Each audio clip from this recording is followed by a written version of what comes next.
All right. This video is about returning to originality.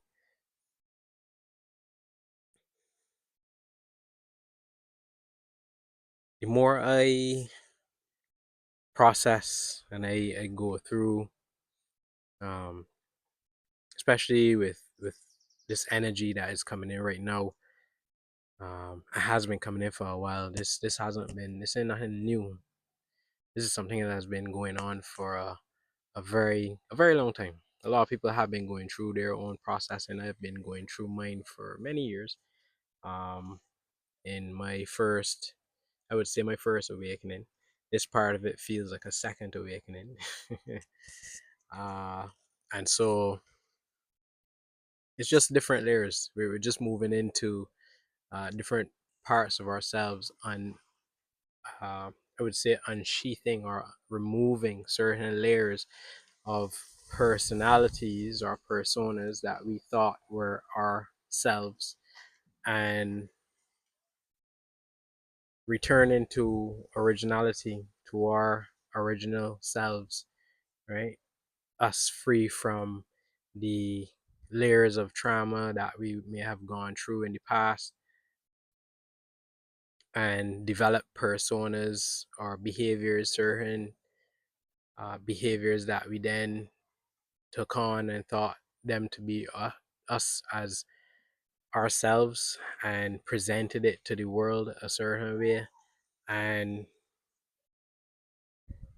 the deeper I go, especially into, we could talk about past lives and stuff like that maybe in another video, but um, keeping it here, I, yeah, even going into experiences of maybe childhood, right? I mean, we may have experienced certain things, whether it is a rejection from a parent or someone who we looked up to, and that rejection then created a story around who we are or who we were and our self-worth. And this in itself would affect us in our adult lives, right, in many different ways.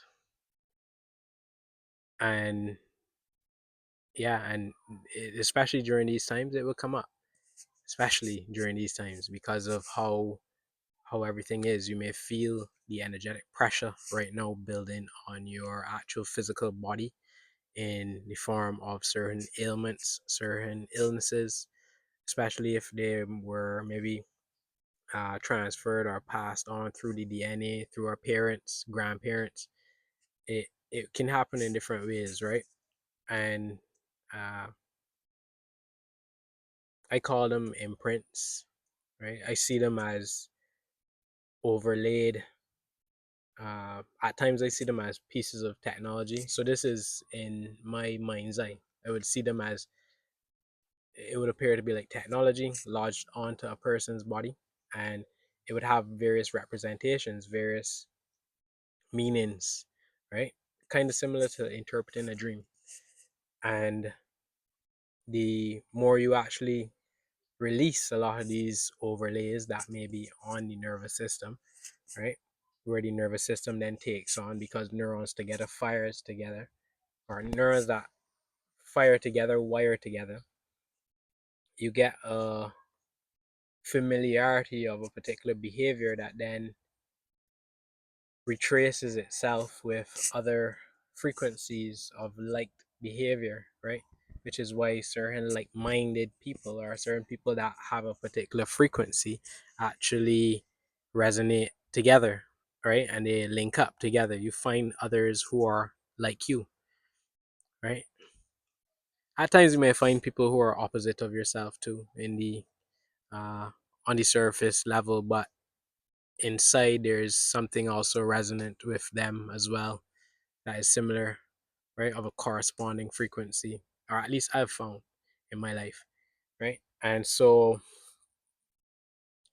yeah, the more we actually work towards unsheathing a lot of these masks that we have,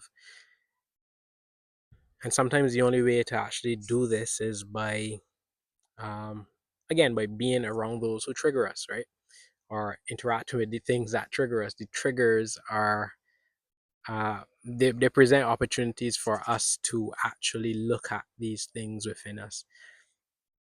And if we shun away from them, then we don't see it as much. And I, in the past, would admit that I used to shun away from certain things that were uncomfortable for me. If I feel it in my stomach and it just ache in my stomach kind of thing, I ain't, yeah, but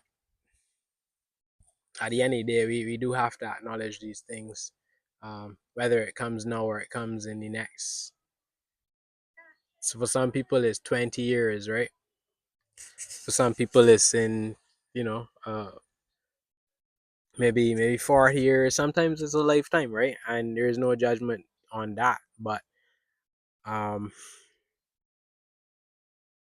sometimes we can change and shift these things like so, like bam, bam, bam, quick, quick, quick. And right now, the energy uh through even like the solar flares and all that stuff, yeah, is pushing, is gonna be speeding up a lot of the things that we maybe buried down inside of us, deciding to maybe never deal with them or maybe deal with them later.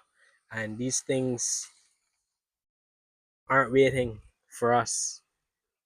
At least it feels that way. It's not waiting anymore. We got to process these things. And a part of that, again, is un, I'm going to just say unburdening the nervous system, right? Unburdening or unsheathing what these stories were, these stories that we tell ourselves that aren't true. Yeah. These stories that our inner critic tells us that are not true.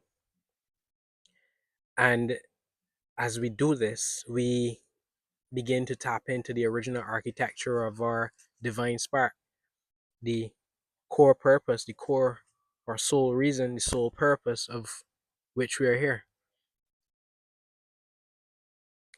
And I would say the more I actually have been unburdening